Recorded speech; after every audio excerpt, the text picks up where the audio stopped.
basically iodine deficiency. GERD, she had GERD because she doesn't have enough stomach acid, because she doesn't have enough iodine, so she can't close the valve. And of course, they put her on Prilosec. Now she's on Prilosec, she has no cholecystokinin. Cholecystokinin doesn't tell the gallbladder to dump, so it just sits there and forms stones. So now she has a gallbladder pain, and in order to make the hormone adrenaline requires the amino acid tyrosine. Where do you get tyrosine? Stomach acid breaks proteins into amino acids, including tyrosine. So no stomach acid, no tyrosine, no adrenaline, and so she has panic attacks. She also has insomnia and unable to go to sleep until after 11. Well, every organ in the body has a specific time of day in which it heals itself.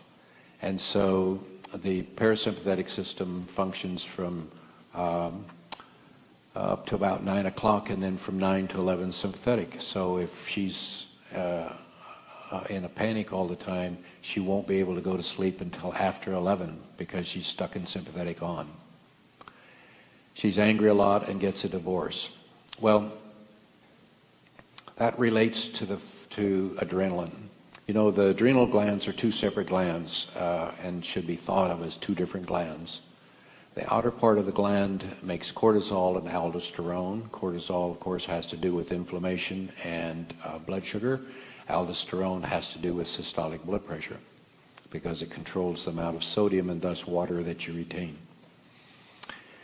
The inside of the adrenal glands makes adrenaline. Now, when you become deficient in adrenaline, the following slippery slope begins to happen. First of all, you have trouble dealing with stress. Next, you have trouble with your memory. And then you can't multitask. So you're sitting reading a book and somebody says, "Hey, do you want mustard or mayonnaise?"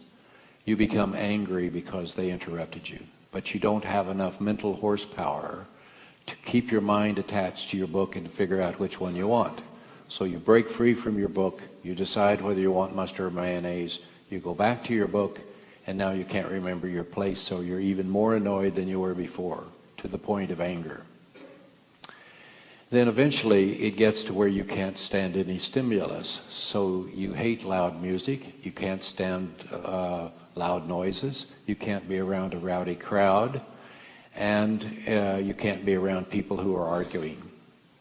Next, it gets to where all you want to do is sit in a corner and have people leave you the heck alone.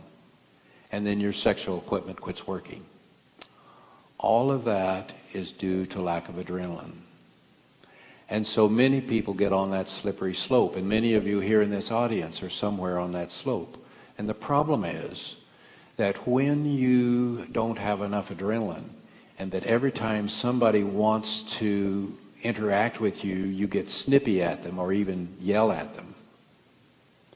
And if you don't like to be touched and your sexual equipment doesn't work, it creates real problems within a marriage too, doesn't it? And so what happens is that a person who is deficient in adrenaline is not a good spouse, is not a good parent, is not a good kid, is not a good friend, is not a good worker, because in all of those situations, people want to interact with you, don't they? And you get angry and just simply can't deal with it when they try to. And so your whole life falls apart. And it falls apart because you don't have the things necessary to make adrenaline. So what are the things necessary to make adrenaline? The amino acid tyrosine, vitamin C, and vitamin B6. What's the body's source of tyrosine? Stomach acid, right? You eat a protein, breaks it into amino acids, including tyrosine. So if you don't have stomach acid, you will become deficient in adrenaline, and your life will get flushed down the toilet.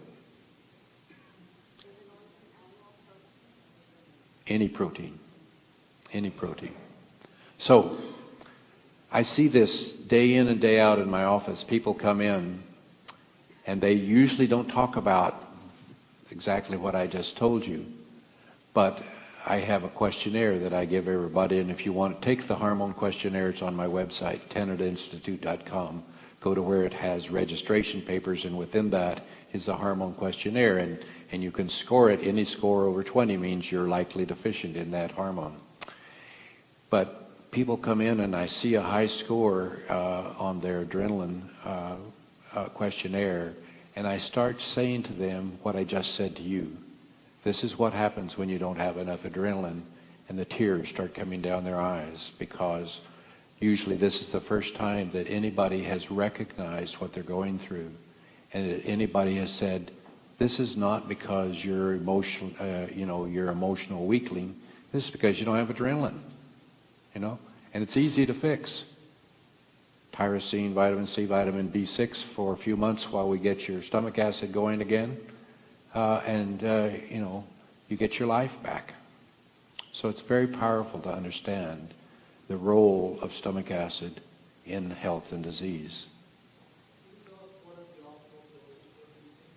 Well, tyrosine, I usually give about 1,500 milligrams a day. You can take it all at once, or some people can get a little jittery if you do, so you take it 500 with each meal. Vitamin C, I usually do the same thing, 500 milligrams with each meal, or if you like, you can take it all in one dose in the morning. B6, on the other hand, you don't want to take more than 100 milligrams a day. So that's the amount that you usually use. So my